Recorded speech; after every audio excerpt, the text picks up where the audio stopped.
Индия. Държавата символ на мъдростта и вярата. Майка на едни от най-богатите мъже в света и мащеха на над 300 милиона гладуващи. Страната, която изуми планетата с темп на развитие. Мястото, където можеш да изживееш своята приказка или да изтрезнееш от реалността.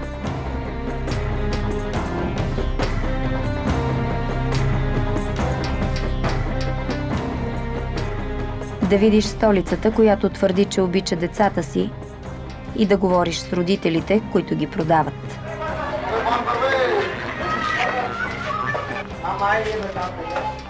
В Индия детският труд е забранен. Но тук децата работят.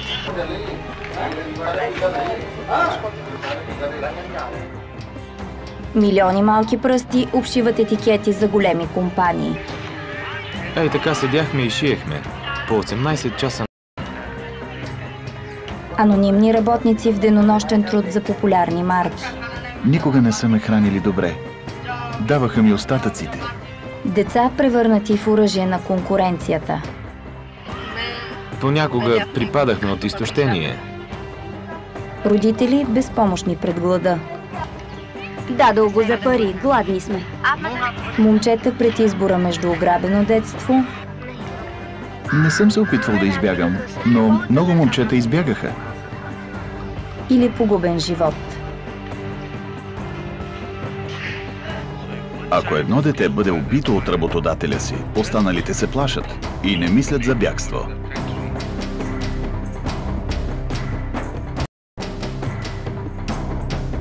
Деца, пораснали без време. Момчета и момичета, роби на западния потребител.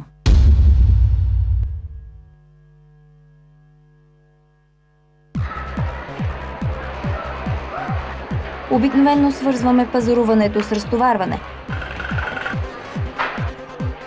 Търсим цената, качеството на материята и понякога поглеждаме произхода.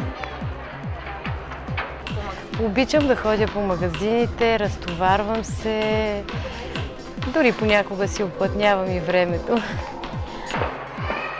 Не случайно обаче малките букви в етикета са за държавата производител на дрехите. Марката и етикета са в днешно време са най-важното условие, което продава продукт. Клиентите обаче рядко се замислят за производителя. Те търсят цена и разнообразие. Обикновено се ориентирам по това, което ми трябва и това, което търся за определена дреха, чанта. От мястото, където е произведена една дреха, можем да разберем къде ще се продава и кой ще я купи.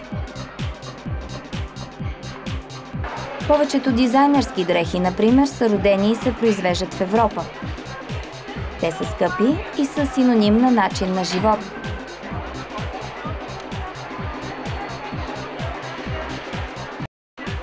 За изработването на една рокля понякога са необходими около 350 работни часа. За това време се измисля модела, обработват се платовете и дрехата се ушива. Следват сезонните дефилети и рекламите, чието бюджети често надхвърлят 30 милиона евро. Така, себестойността на роклята понякога достига 80 хиляди евро. Тя обаче не е за закачалката в мола. Те никога не могат да си позволят и не си позволяват да произвеждат някъде другаде, освен в Европа. Това е ясно.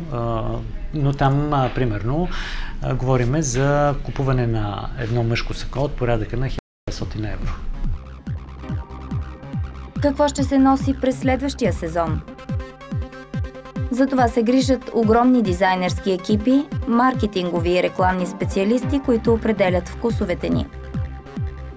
Извън модните подиуми и специалните клиенти обаче, компаниите трябва да задоволят изискванията и вкусовете на масовия потребител. А той, освен дизайнерските решения, е концентриран и в финансовите им измерения. Ние, производителите, сме принудени да намалиме себестойността на стоката. по никакъв друг начин не може да се намали, ако не се отиде в азиатските страни.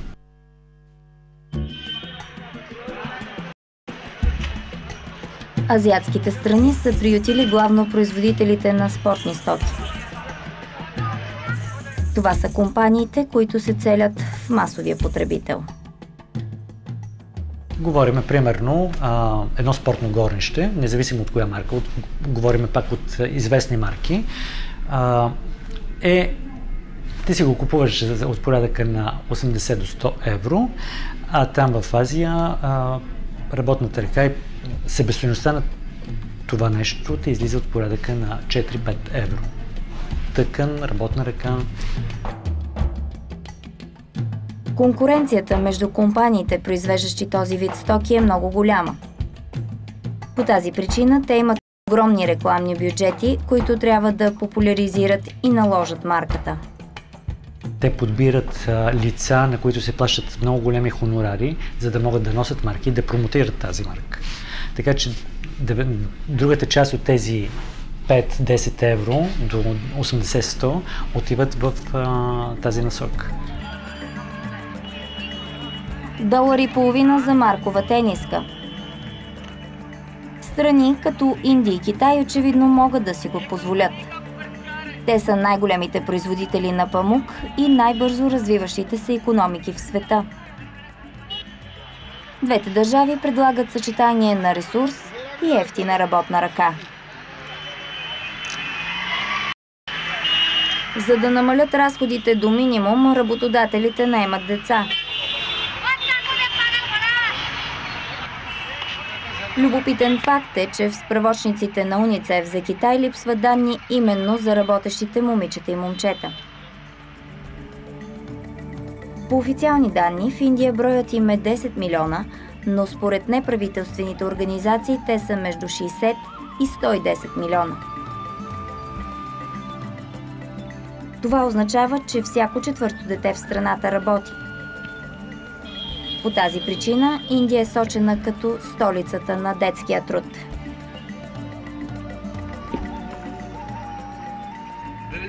Няма точна статистика на работещите деца в Индия. Според правителството цифрата е 11 милиона. Но по данни на някои неправителствени организации те са около 100 милиона. Трудно е да се каже, защото до този момент не е правено официално проучване по този въпрос. Естествено е властите да се опитват да крият цифрата, но тя е достатъчно голяма, каквото и да говорим. Според данните на УНИЦЕФ, работещите деца в Индия са около 12% от всички деца в страната. Това означава повече от около 40 милиона момичета и момчета.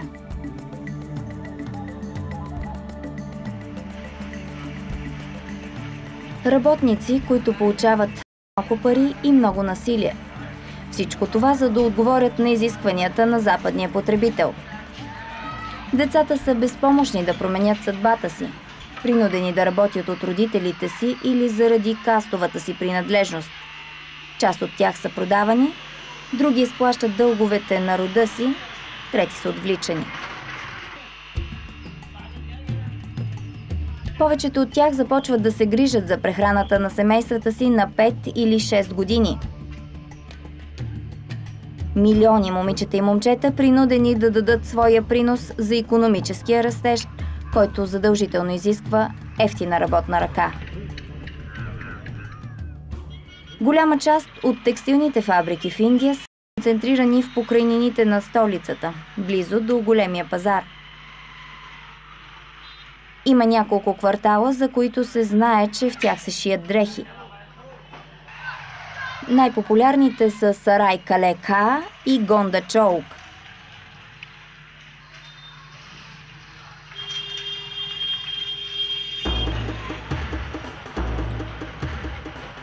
От няколко дни организираме обиколка на шивашки фабрики в Делхи.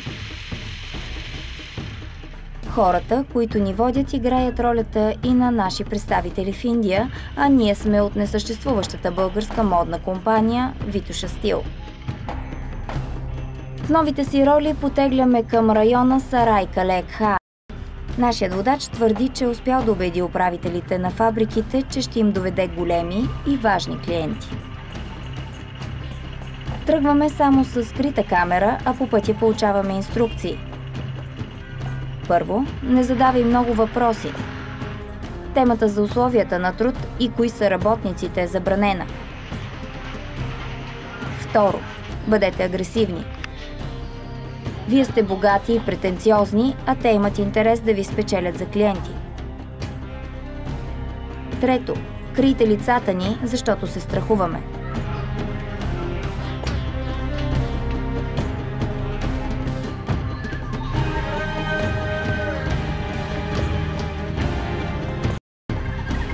Пътят с кола във вътрешността на Сарай Кале Кха е възможен до някъде.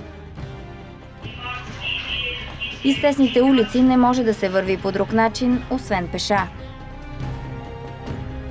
С очакването, че уличките ще се разширят и пред нас ще се появи фабрика, е свършено в момента, в който водачът ни поздравява няколко души на улицата и се провираме в тесен вход на сграда.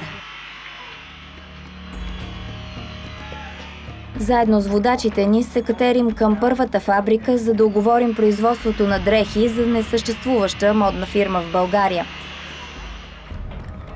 Влизаме само с скрита камера и уговорката да не питаме нищо и да не коментираме условията на труд на работниците.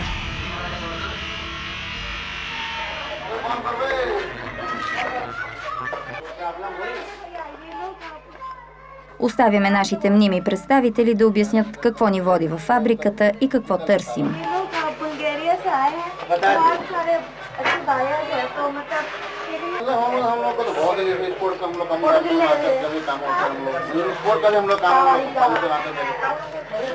Докато собствениците на фабриката се опитват да ни спечелят с готовата си продукция, работата в цеха не спира. Зад почти всички станове седят деца. Началниците им са подозрителни към нас. Работилницата е нелегална, а работниците – престъпно малки.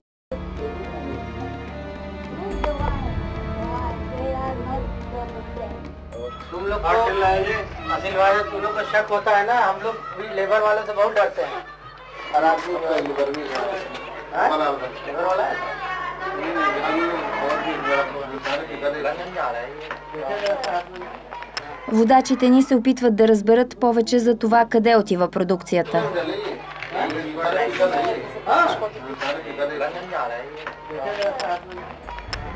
Така, в държавата, в която наемането на момичета и момчета под 14 години е забранено, се оказваме в стая, където работят десетина деца. А по всичко личи, че те не са тук случайно и за малко. Жена, която ни води, се отдалечава от групата и успява да зададе няколко на пръв поглед невинни въпроса на едно от момчетата. Искахме да разберем и възрастта на момчето, но отговора ни изненада.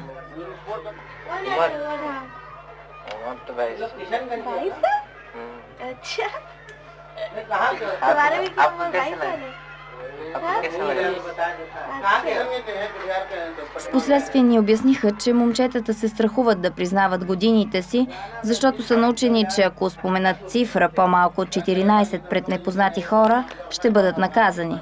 А наказанието обикновено е бой. Продължаваме да правим опити да разберем за кои чужди фирми работят момчета.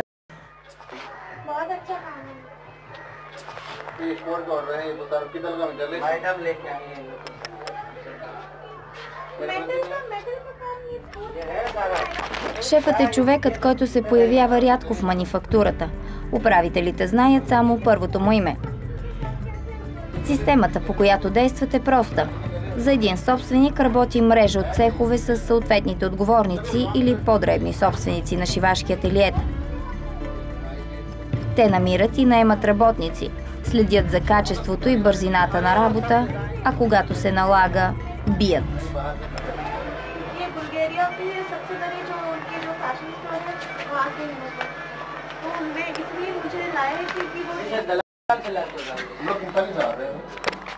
Въпреки всички предварителни уговорки, хората тук са много предпазливи и затова нашите водачи се опитват да направят пробив и с обещания за комисионни.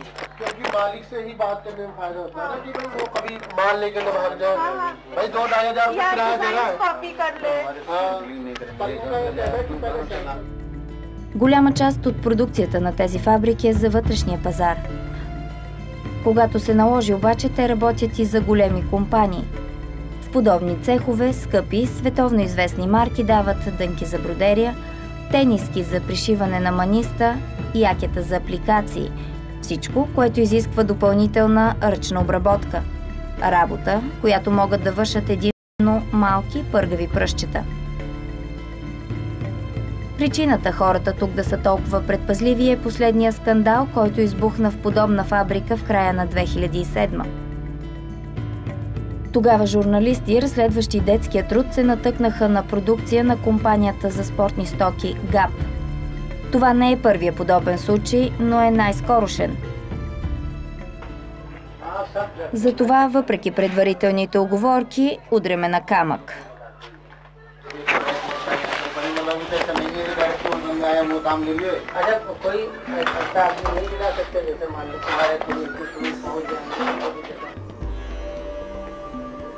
Представителят на фабриката ни убеждава, че могат да се справят в поръчка и то за много кратко време. Оказва се, че в района има още 4 цеха на същия собственик, в които работят близо 400 души, предимно деца. Ако поръчката е спешна, цикълът на работа може да е денонощен.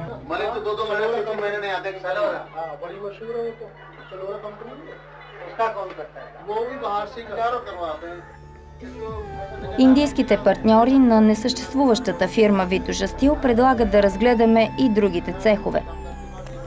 В повечето сгради наоколо се работи. Докато се катерим към 5-ти етаж на една от постройките, виждаме, че всички помещения в сградата са малки цехове, в които работят деца. Въглите са струпани тенджери и чинии, очевидно за приготвяне и раздаване на храна. Навсякъде се усеща, че в сградата има и тоалетна. Добра новина, имайки се предвид, че едва 20 на 100 от индийските домакинства в провинцията имат тоалетни. При училищата статистиката е 1 на всеки 6, а близо половин милион деца под 5 години годишно умират от диария.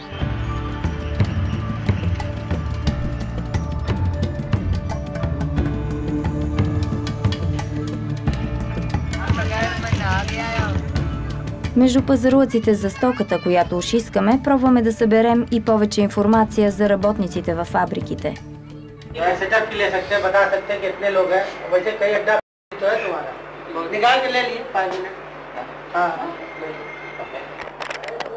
Обикаляме още няколко фабрики. Управителите не разкриват клиентите си. Независимо от това, чия е поръчката, обаче, работниците навсякъде са деца. Начинът, по който работи тази индустрия, е следният. Всяка малка единица, дори и най-малката, която е разположена в средно голяма стая, има поне 15 работника и поне половината, а в повечето случаи и повечето от половината работещи са деца. При всички случаи броят на работещите в едно помещение е между 15 и 35.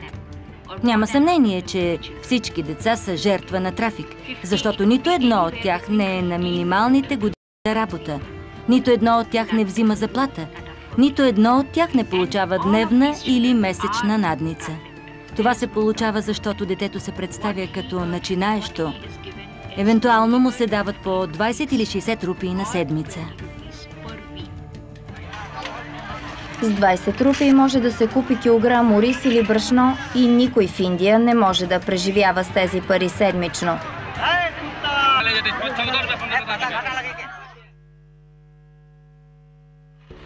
Практиката за наемане на деца в Индия е незаконна от 1933 година. Законът е приет още докато държавата е под британско управление.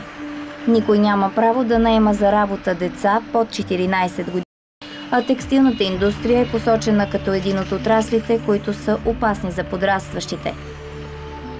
В Индия обаче детският труд се използва от векове, както заради бедността, така и заради кастовото разделение.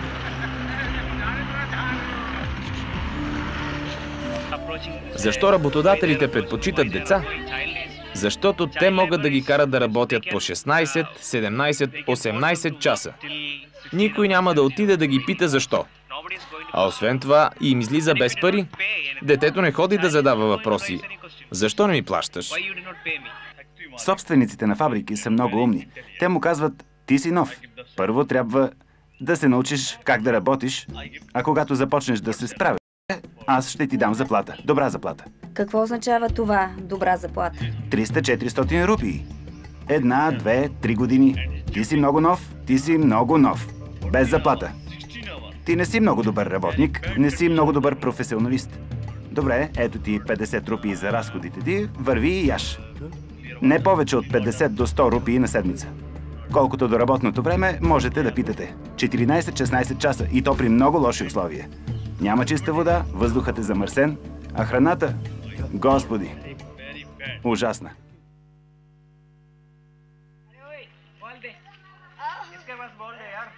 Абдул Мале е изваден с полиция от шивашка фабрика преди няколко месеца и сега е в лагер за временно настаняване. Той е да работи от 8 годишен. Ходил е на училище, но родителите му го спират, защото е невъзможно да го издържат.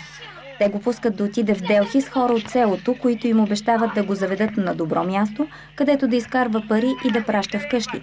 Скоро обаче момчето разбира, че реалността е различна от обещанията. Няколко дни се отнасяха добре с мен и ме хранеха добре. След това започнаха да ме карат да работя по 18 часа. Сутрин ставах в 8 часа, започвах работа и до 1:30 през нощта ме караха да работя. И изобщо не ми харесваше там, защото ме ругаеха и ме биеха. Трябваше да седим ей така и да бродираме. Друго момче, Ракеш Кумар, е бил отвлечен заедно с още няколко деца, докато били с животните на Непознат човек ги подлъгал с бомбони и сладкиши. Детето твърди, че малко след като ги опитало му приушало и изпаднало в безсъзнание. Ракеш се е събудил във влака на път за Делхи. Препродаден е няколко пъти на хора от по-висшата каста Сардар. Налагаше се много да работим. Когато пристигнахме заедно с още 5 момчета, бяхме нови и въобще не знаехме какво да правим. 2 или 3 дни непрекъснато ме биеха. След време започнах да разбирам по-малко, в смисъл работата, която работя. Ставахме сутрин в 4 часа и ни даваха чай с опиум. Аз тогава много не разбирах, пиех го и отивах на работа, виеше ми се свят, повръщаше ми се. Господарят питаше защо не работя, аз нищо не можех да му кажа. И той почваше да ме бие без причина. После се връщахме от тях и тогава трябваше да се грижа за биволите. За вечеря ни даваха съвсем малко хляб и ни караха да спим в обора при животните. Сухил е изкарал година и половина, като е ставал в 5 часа сутринта, а денят му е минавал в бой и работа.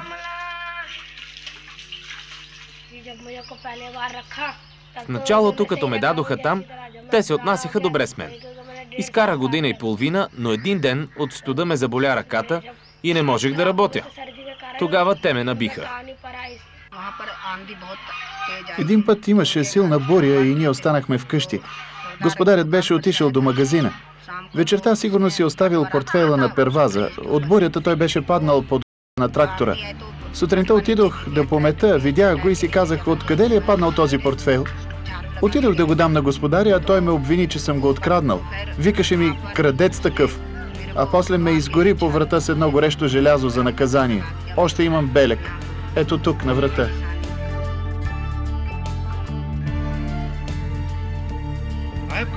Има много примери за деца, които са се опитвали да избягат и са били ужасно пребивани. Понякога дори убивани. След като е спасен, Мохамед е преминал през лагер за временно настаняване и вече е при родителите си на село. Повече от година той също е работил в шивашка фабрика. Някога мислил ли си да избягаш? Да. И какво стана? Там имаше един човек, който ни пазеше и той каза, че лошо ни се пише, ако тръгнем да бягаме. Страхът не напуска децата дори и когато са извън фабриките. Те са в постоянен стрес, че работодателят им може да ги чуе или пък някой да ги издаде. Често се случва те да не признават, че са работили някъде, особено пред непознати. Това прави и Мохамед Ашид, който е открит във фабрика за бродерия в Делхи преди няколко дни. На колко години си? На 12 или на 13, не знам точно. Как започна да работиш? Аз не съм работил, само си играех. Скитах насам натам, това е. Как, нали сте хванали като работиш? Не са ме хванали да работя. Хванали да се мотая по улиците. Те са много оплашени от собственика на фабриката и понякога лъжат. Защо? Те си мислят, че това не е добре и ако кажат истината, той ще ги намери и ще ги накаже. И ако след 3 или 4 години се върнат във фабриката, ще е много трудно за тях. Понякога собствениците изпращат хора за сплашване и те казват, че ако проговориш за мен, ще те убия. Те са много опасни, те са мафия, така че той не иска да каже какво е правил във фабриката. Получи ли някакви пари? Той брат ми се оговори с работодателя. И какво, взели си парите? Ама защо сега да ми ги дават? Като си отида вкъщи, там ми плащат. Платили ли са ти нещо? Не. Всичко това е един голям фарс. На децата им се дават минимални суми като седмични разходи, а остатъка им се отдържа като изцяло фиктивна заплата. Когато спасяваме децата, те казват: ние имаме пари. А когато ги питаме къде са парите, те казват: те са по сметка. Работодателят ни е направил сметки и на наше име, но тази сметка никой не я знае. Това е просто един лист хартия, който те си мислят, че е нещо. И там, например, е написано: детето Хикс 15 000 за този месец. Те мислят, че така се прави, но не. За да се задоволи западния клиент, трябва да се работи много. Интересен начин за повишаване на производителността и желание за работа от децата е използването на различни стимули. Раздаване на бомбони, панделки на момичетата, пускане на телевизор вечерно време. За да спечелиш едно 6 или 7 годишно дете, понякога не трябва много. Повечето деца са от индийския щат Бихар, докарани по една и съща схема, чрез посредници. Те обикалят селата и отпускат на семействата дребни суми, за да вземат децата им. Даването на деца срещу заеми е типично за Индия. Според неправителствени организации, около 50 милиона от децата, които работят, са изтъргувани. Това е много организиран бизнес, който върви от години, особено в северните райони на Бихар, в Дарбангар, в Мадепур, райони, които граничат с Непал. Кой организира този бизнес? Това не е организиран синдикат. Това се случва от години. Има много брокери. Фабриките в Делхи, особено текстилните и килимарските, се нуждаят от деца работници, защото те са евтини, а това е ръчна работа. Децата имат малки ръце с малки и бързи пръстчета. Те могат да вършат работата по-добре, ако бъдат обучени добре. Произвеждат по-добър продукт, така че собствениците на фабрики ангажират брокери в този район. Тези брокери получават комисионна на всяко заведено дете.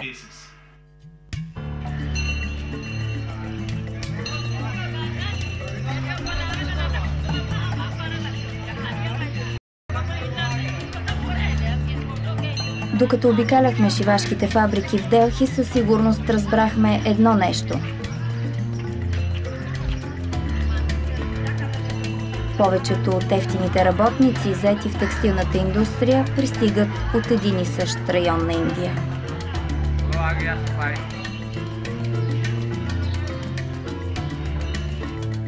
Бихар, някогашната люлка на Първата велика индийска империя, днес е един от най-бедните щати на Индия. На територията му живеят близо 83 милиона души, повечето неграмотни. Соченият за родно място на будизма щат продължава да запада заради корупцията и вътрешнокастовите борби.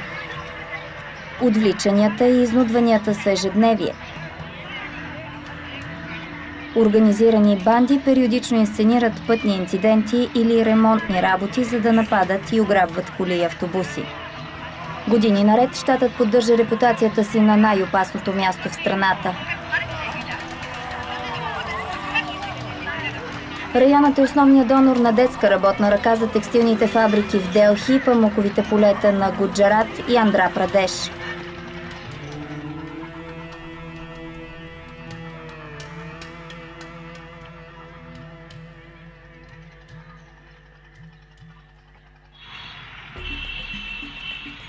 Столицата на щата е Пена.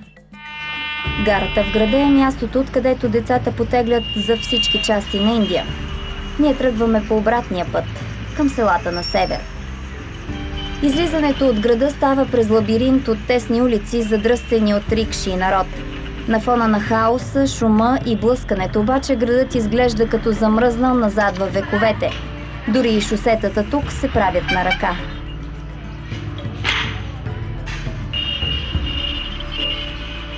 Пътят на север прекосява река Ганг по един от най-дългите мостове в света, близо 8-километровия Махатма Ганди. Шосето, което на картата е отбелязано като главен път, е тясна асфалтова ивица, която на места изчезва и превръща в поредица от ями. Разстоянието от около 200 км в най-добрия случай се взима за 5 часа. С опитен шофьор, надут клаксон, невероятната за условията скорост от 80 км в час и резки маневри в насрещното. С отдалечаването от платна намалява и броя на тухлените къщи. Те отстъпват място на малки кирпичени постройки, пръснати между житни, царевични и блатисти полета. Още първия ден стана ясно, че разделението между хората тук е неизбежно и много по-явно, отколкото в Делхи. Оказа се, че шофьорът ни спи на гарата, въпреки че осигуряваме стая за него и водача. Обясниха ни, че така трябва и той е свикнал.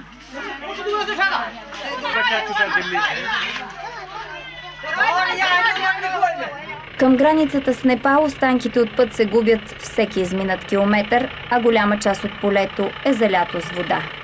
Бихар не разполага с никакви ресурси и бедността е много голяма. Хората няма какво да ядат, нямат дрехи, не могат да плащат за лечение на децата си. Освен това, повечето от тях са неграмотни. Най-големите щети в района нанасят наводненията. Реките преливат и в края на всяка година всичко е залято с вода. Разрушават се улиците и къщите. Водата унищожава реколтата на селените.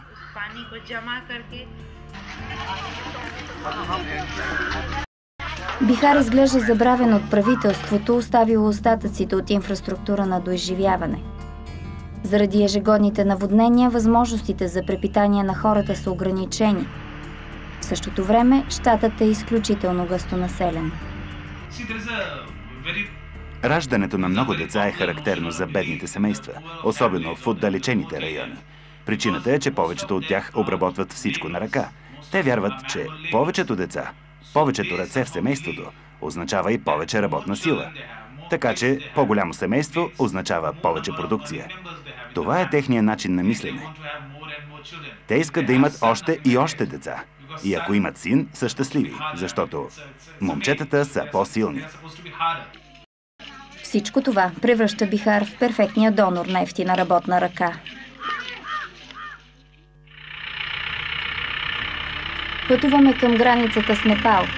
В бедните села на Бихар е пълно със семейства, за които $1 дневно е цяло състояние. Районът обаче е златна мина за определена категория хора – търговците на деца. Бедността, гладът и неграмотността тук са идеалните предпоставки именно за набирането на малки, евтини работници. Затова и трафикантите обикалят района целогодишно. Обикновено трафикантите са местни хора.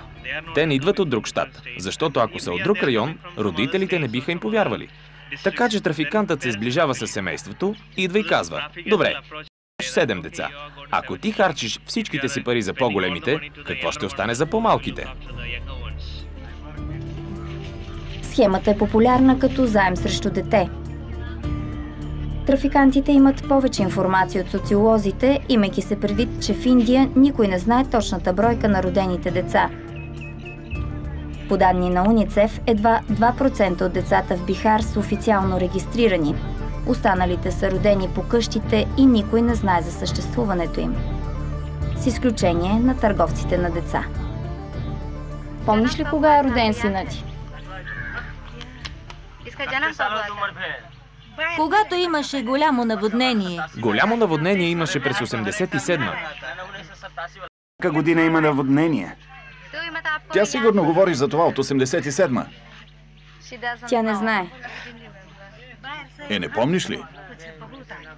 Къде замина детето? Отиде навън да работи. Момчето колко е голямо? Толкова. Толкова голям какво означава? На колко години трябва да е? 10 години. Повечето родители тук са неграмотни. Те не знаят рождената дата на децата си. Ако ги питате, например, коя е рождената дата на сина ти, те дълго мислят, казват, окей, добре, ще помисля, майче беше 18-19 дни преди фестивала. И беше понеделник или вторник.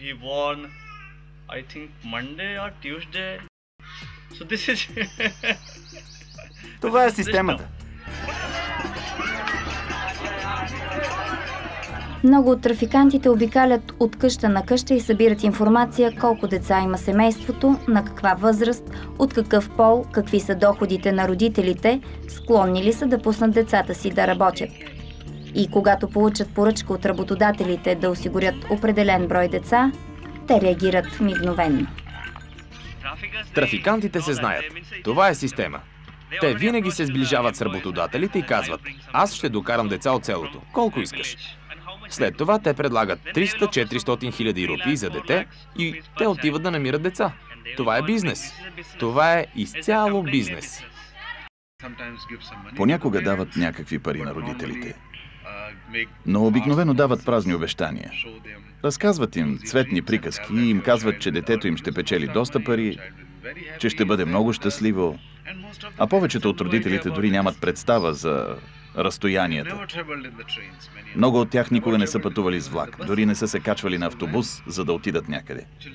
Така децата заминават за работните си места, мини, фабрики. И какво могат да правят в една такава ситуация? Работят, защото нямат алтернатива, не могат да си тръгнат. Понякога децата дори не разбират местния диалект и в повечето случаи, не знаейки къде се намират, те не могат и да избягат. Близо до границата с Непал се намира село Итхарва. Ежедневието на жителите му е заключено между изгрева и залеза. Единственото, за което мислят, е какво ще ядат. Почти във всяка къща има дете, което е изпратено да работи, или такова, което е било спасено. Защо го изпратихте да работи? От беднотия го направих. Познавахте ли онзи човек, с който го изпратихте? Не го познавах. Каза, че ще помогне, нали сме бедни. Тук детето щеше да умре от глад. Затова го изпратих. Исках там да се храни по-добре и да оживее. С празен стомах как да го отгледаш? Той замина заедно с брат си. От тук тръгнаха около 10 момчета. С тях ли замина сина ти? Да. Къде отидоха? Отидоха в Делхи, но къде точно не знам. Колко хора тръгнаха от тук? Казах ви, много бяха. И всички момчета тръгнаха с братята си от тук. Който отведе? Не му знам името. Той е тамошен. Тамошен? Какво значи това? От Бангладеш.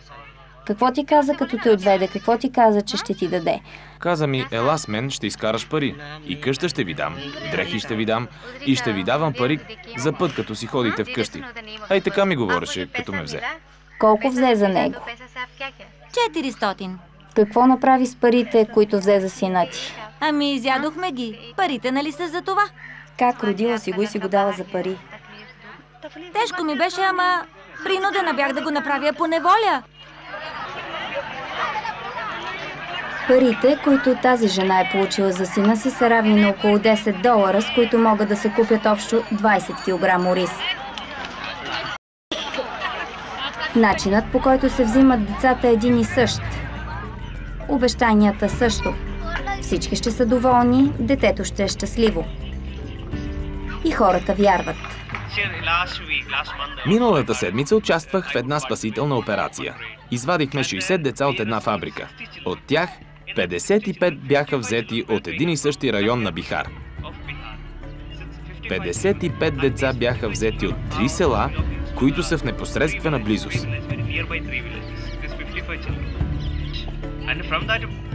Трафикантите успяват да ги убедят. От едно дете те биха могли да спечелят повече от 100 000 рупии, което е много, наистина много. След това трафикантът никога не се връща в това село. Отива в следващото. Хората няма как да разберат какво се случва, защото комуникациите не са добри, особено в бедните райони, както е и Бихар. Хората не знаят какво се случва в съседното село.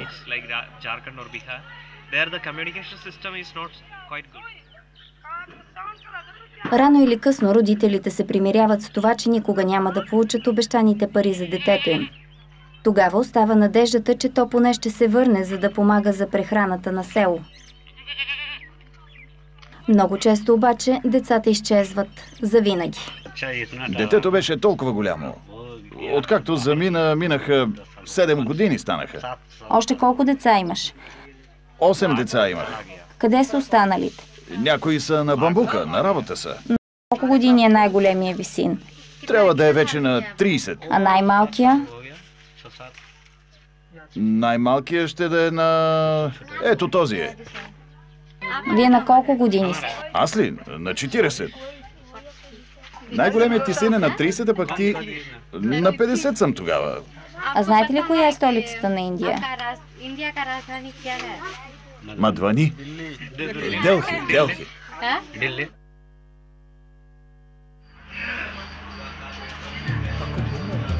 Някои родители са принудени да научат коя е столицата на Индия и дори да тръгнат натам. Повечето от тях за пръв път в живота си напускат селото, наредени върху вагоните на влака, защото билетът е по-евтин. Синът на Виджей Шah е в неизвестност от 2 години и половина. Семейството е от щата Бихар. Мъжът се е запътил към Делхи, за да търси детето, което по неговите думи вече трябва да е на около 13 години. Шокиращ е факта, че по пътя към индийската столица с него е човекът, който отвел сина му с красиви обещания. Този човек отведе момчето ми. Каза, че ще го учи на занаят. Къде отведе детето? Заведе го в Гундачок, в Делхи. Отишли са в Делхи и е работил половин месец с него. Един ден един човек от нашето село се върна от Делхи и ми вика: ти си стоиш тук, пък твоя син е изчезнал, никъде го няма. Момчето избяга. И после? Го питахме къде е детето, искахме да го търсим при него, а той не ни даде. Вика, той сам избяга.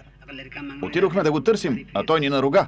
Версията на мъжа, взел детето, обаче е съвсем различна. Един ден майката на детето дойде при мен и каза, че семейството й е в много тежко положение и нямат пари дори за храна. Тя поиска да взема най-голямото дете в Делхи и да му намеря работа, а в замяна да й давам някакви пари. Момчето не можеше да прави нищо, не беше работило. Тя ми вика: вземи го и го научи на занаят. Казах и, че детето й е само на 10 години и първоначално й отказах. Това не е истина. Той лъже. Вярно е. Не е вярно. Ти идваше у нас. Повече от 5 пъти си идвал да искаш да вземеш детето в Делхи. Той идваше повече от 5 пъти у нас да го иска. Дори не мога да си представя, че жена ми е взела някакви пари за детето. В разговора се намесва и служител от Организацията за спасение на децата, от които бащата чака помощ. От колко години вършиш тази работа? От 2 години. Колко деца горе-долу си довел? 2-3. Само 2-3? За толкова време само 2-3? Ами то моето момче работеше във фабриката и само ги водех при него да работят заедно. Има много родители, които са загубили децата си. Децата им са изчезнали. Вие го виждате. Трафикантът стои до него. Какво може да направи бащата? Да го убие? Може ли? Не. Това е невъзможно. Не. Това е максимумът, който един родител може да направи. Да го убие. Но това е невъзможно. Ако го направи, как ще намери детето?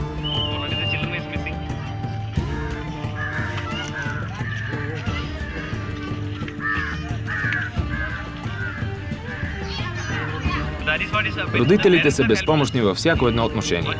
Детето им е изчезнало и те не могат да направят нищо, дори ако се оплачат в полицията.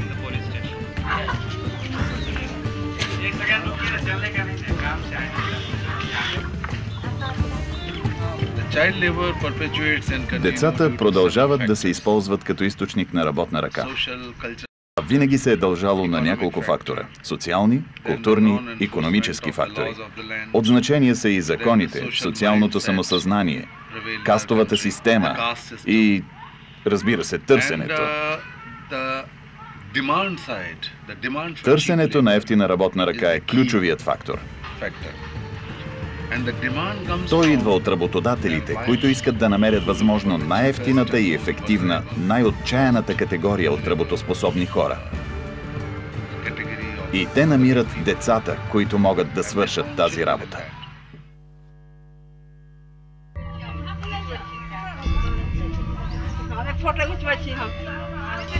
Повечето деца изчезват и никога не се връщат. Родителите им не получават обещаните пари. В Индия 1/5 от работещите деца на практика са роби. Те нямат право да преговарят за условията, не получават пари, хранят ги колкото да оцелеят. Продавани или отвличани, докато достигнат зряла възраст, някои от тях са тежко болни и изтощени. Работодателите ги освобождават под предлог, че им правят услуга, а местата им се заемат от следващите малки, пъргави ръце. На 40 тези работници вече са старци и често умират на 50, без да разберат какво е икономически растеж и маркова стока.